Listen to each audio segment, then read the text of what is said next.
Good afternoon and welcome to Salon Talks. I'm Alli Joseph, and today I'm joined by Academy Award nominated and BAFTA winning writer Nick Hornby. Hornby has written many of the best-selling books that have turned into your favorite movies like High Fidelity, About a Boy, and Fever Pitch, as well as adapted the work of others into award-winning screenplays like Wild and Brooklyn, which I loved, both of them. I remember those quite well. He's back with a new short-form dramedy called State of the Union, directed by Stephen Frears and starring Rosamund, Pike, and Chris O'Dowd, who both of whom are not used to seeing Rosamund in funny roles, but I like it. I will talk about that a little bit. Like Chris, always funny, except when he's not.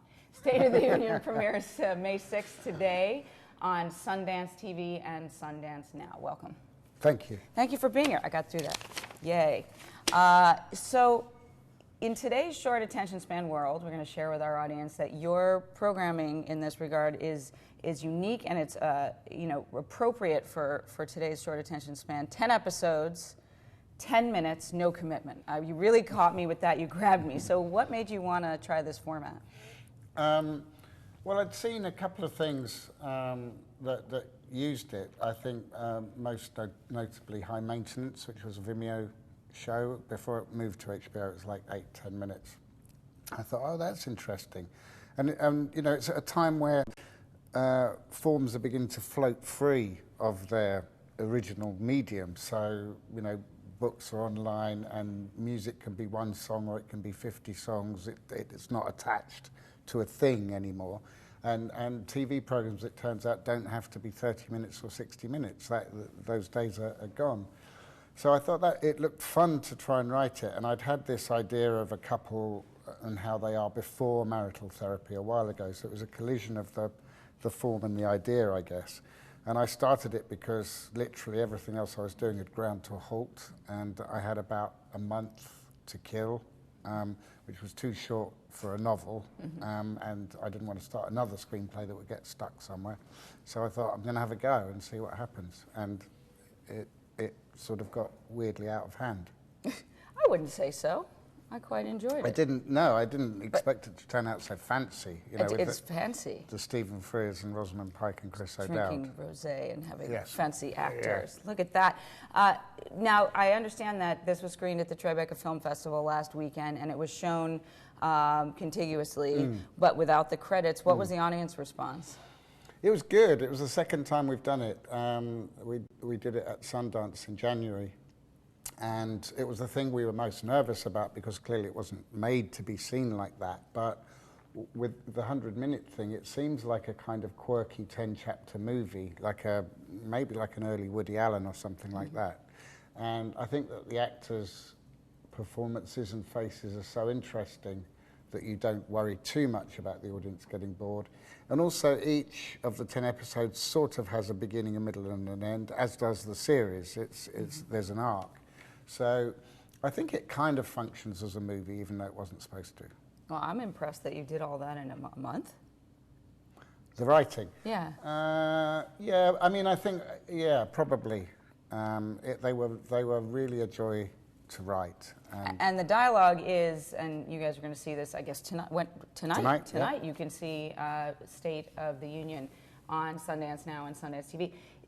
It's so witty and so fast that you have to be really closely listening because I feel like every exchange is a clever joke. Well, they riff off each other and things turn very quickly in the sentences that lead them on to some kind of bone of contention or something that they regret, or you know, it's kind of a bit of a free-form mess, but they do speak fast, and we do pack a lot into the 10. So you have to be good at listening to accents. But I wanted to get every little moment, so I rewounded a lot, and I did. Okay. I hope. Who did you have trouble with, Chris or Rosamund? Well, it's Chris. Chris, and he's Irish. But I love him. Yeah. We all love him. Everyone loves him. It is my Philistine ears. All right, everyone loves Chris. It's really remarkable, I think. And she's amazing. She came on here for her last film, which was, of course, very sober, about a non-sober person, and she was just lovely as well. But I hadn't seen her be funny as often. Well, I wrote a movie called An Education with Carey Mulligan, and Rosamund had a comic role in that. And first of all, I didn't know if she'd want to do it, and she was desperate to do a comic role. And then afterwards, she said, "No one ever lets me be funny." And and I thought, wow, you know, to have a beautiful, really sharp comedienne at your disposal, as it were.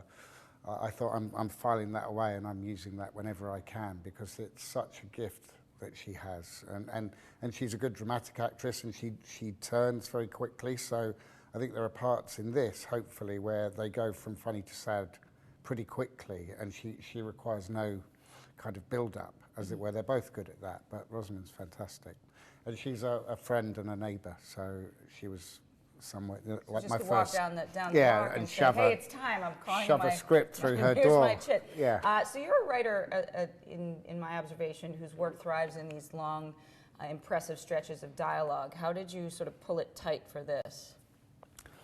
Well, the funny thing about these is that they liberated me in ways that I hadn't expected, because you never get to write 10-minute dialogue scenes. So in fact, even though it's a short-form TV, it's actually long-form dialogue. Right. They won't ever let you do a page and a half, 2 pages of dialogue in a movie. Even if you're enjoying it, someone's going to come in and say, "We got to move on. You know, we got 100 minutes." Mm-hmm. And actually, I had 100 minutes to write 10 sort of self-contained conversations. The problem is that because dialogue comes easily to me, you can easily get to a point where you've written the 10 pages and you haven't said anything that you want to say. So that was the challenge, was to go back and stuff more things in and boil it down. Okay, well I can imagine, and you know, and it's hard to edit oneself. Do you have a good editor? I'm a good editor. Oh, well, so he doesn't need one. I won't claim much for myself, right. But I think I'm a good reader of my own work, and I think it's a good combination. I'm a decent reader, and I have zero self-confidence. So if you read something and you think it might be bad, then you've got to take it out. Right. As opposed to the self-confident people who think, "No, that's hilarious, I'm going to leave it in." I'm not one of those people. Well, that's good to know. Well, then that's probably why you've done so well. So let's. Or not as badly as I might have done anyway. Oh, see, now there's that lack of self-confidence. So if you're just joining us, this is, of course, Nick Hornby, famous writer and Academy Award nominated and BAFTA winning writer of many of the works you know. And the premise here we want to share with them, since they haven't seen it yet, is Tom and Louise, a married couple, are trying to recover from a marital infidelity, and they're given a funny premise: to meet in a bar before therapy. So I was wondering if maybe everyone in marital counseling should try meeting at a bar, unless, of course, they have a drinking problem. Well, it seems more natural to do in England than maybe it would in America. Everyone's so judgmental here. Everyone's judgmental, and drink is more of a sort of charged thing, whereas at home, I think stopping at the end of the day for a glass of wine and a pint is part of our idiom. So, you know, I wanted it to be in a pub, so that you just sit and talk and have a drink, and I wanted them to be able to see out of the window where they're going. That's the other thing, is that they can see the therapist's house, and they can see the people coming out before them. I like that part very much. Well, that was a good, yeah, so they sort of steel themselves for what's coming. Now, we don't see any actual counseling happening in the show, but rather the anticipation of the, what emotions people might tap into for the couple in these moments. So since we don't see what's happening in there, how do you build up to that? Well, the reason I didn't go in is because I think it can be dramatically inert to sit in a counselling office, especially, you know, there's so many silences if you've ever done any therapy or counselling yourself, I won't delve, but if you've ever done that, okay. But you don't just go in and gab. Yeah. You know, someone asks you a question, it's like, I don't know. Also, it costs money. And it costs money, so don't be chatty. Not too much. Not too just much. Enough.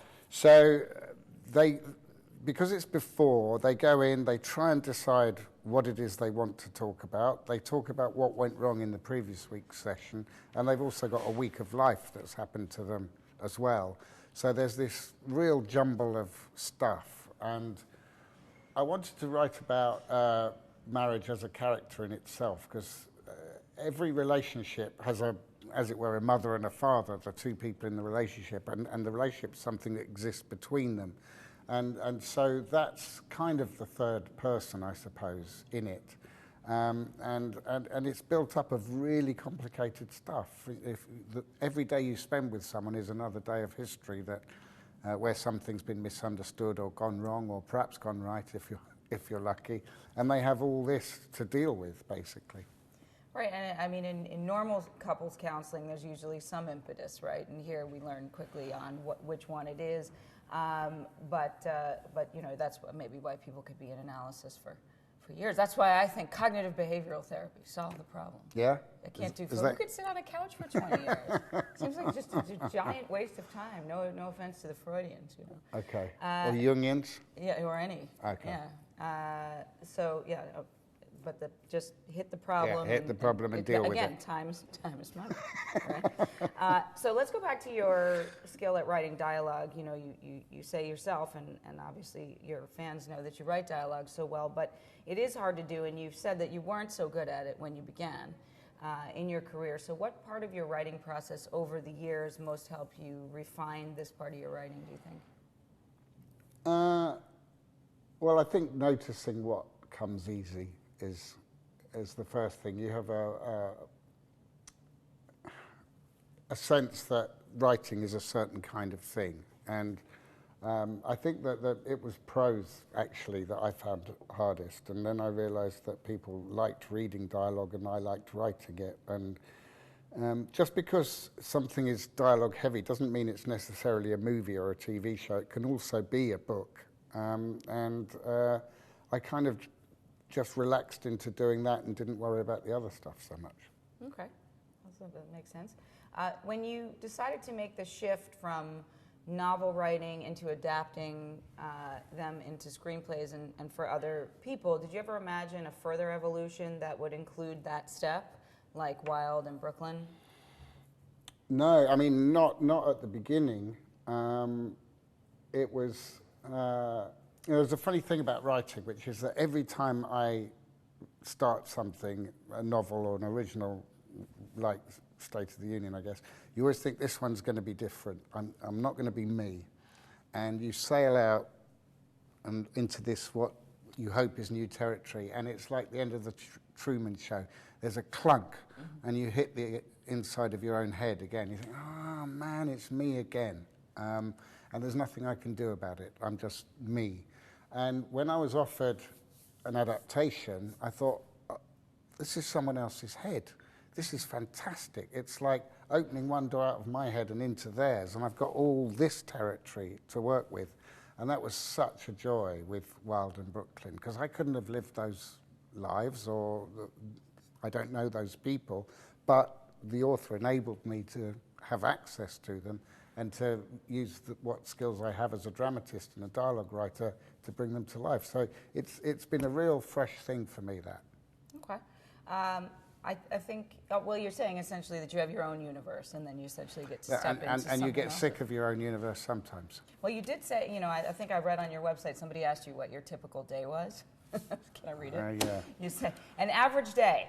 I have an office around the corner from my home. I'm not going to do it in your accent because that'll just embarrass myself. I can't do it. Oh, go on. Yeah. Stop. I arrive there between 9:30 and 10 a.m. I smoke a lot. I write in horrible little 2- and 3-sentence bursts with 5-minute breaks in between, check for emails during each break, and get irritated if there aren't any. There's that lack of self-confidence again. And I keep going back, you know, you get mad because people aren't wanting to talk to you. Oh, yeah. No, well, that's just, I want something to break the boredom. I got to go home for lunch. If I'm picking up my son, I leave at 3:30. If not, I stay till 6. It's all pretty grim and so dull. So the life of a writer is often solitary. I know this. I worked on a book some years ago, and it just goes on. And this was writing someone else's life story, so I can only imagine if I was trying to craft something fresh, right? How do you combat loneliness or boredom when you're sort of in the thick of working on a project, and also not get distracted by everything that's available to us now? Well, there are a couple of things that have changed since I said that. One is I gave up smoking and turned to vaping, and that there's quite a lot of business involved with vaping. Tell me. Well, you choose your juices and you can go to places and have different puffs of different things. Sometimes the coils need changing, you need to clean them.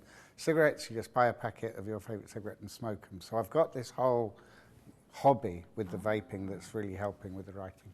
The other thing is I discovered that jigsaw puzzles were a really good way of doing something without taking yourself out of the zone of writing. I think the big killer for writers is spending too long on the internet, or just being taken out of the place that you were. But I've got like a desk here, and then behind me is a jigsaw. And so when I get to the end of my horrible 2 or 3 sentence burst, I spin round and I start working on the jigsaw. But there's nothing really to think about. You can't get stuck. You just work steadily. And actually, I think you're probably still in the world of what you're writing. How long does it take you? 1,000-piece puzzles? 5,000? I think no, I do 1,000. I do 1,000. I was going to say you're a 5,000-piece guy. Oh, Puppies? thank you. No, Tower of London? No. I'm very specific about what I want to do. What? See, now you made me ask. I've had some good ones. 1940s film posters. The hardest thing, literally the hardest thing I've ever done in my working day, much harder than books or screenplays, was the cover of Sgt. Pepper. Oh my God, so many flowers. It's the flowers. It's the exactly. Flowers. The faces at the top are a joy.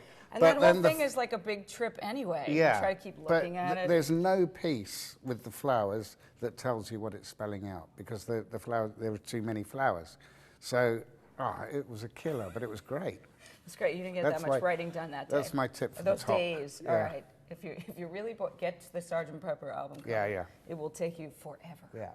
Yeah. So, how did you balance the relationship, going back to adaptations, between the big movie studios and the writers that you're working with? Because their goals might be different depending on the day.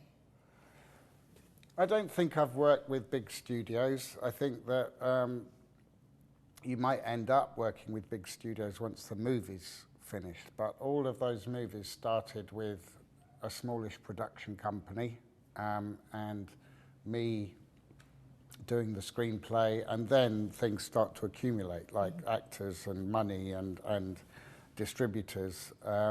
So at the beginning, it's a very small team, and my loyalty very much is to the writers. So I didn't ever want to piss them off with what I'd done, especially Wild, because it's Cheryl's memoir and it's very personal.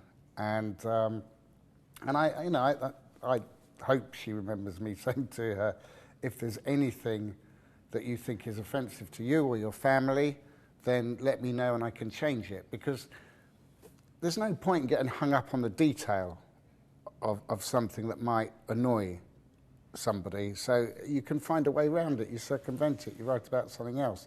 And hopefully, well, I know we still have a good relationship. I have a good relationship with Cheryl and with Colin Toybeen, who wrote Brooklyn. They were happy, I think, with the movies. Well, I'm sure they were, and you must always respect the writer in the process.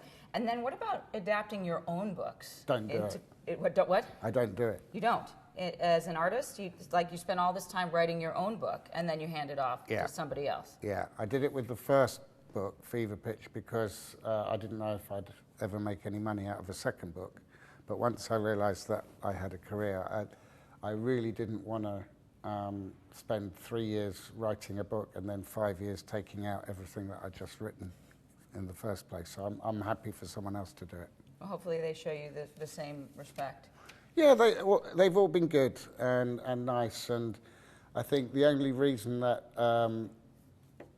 movies don't work out at that sort of level is, things that you can't govern. No one ever sets about trying to make a rubbish movie. And the kind of books I write, I don't think anyone looks at them and thinks, oh yeah, we can take this bit out and throw the rest away. There is no rest. There's only this stuff. It's only people talking about their lives and relationships. And one big piece of a lot of your work is music. And I Yeah. know, thank you for the segue. Yeah. That was nice. We teed that.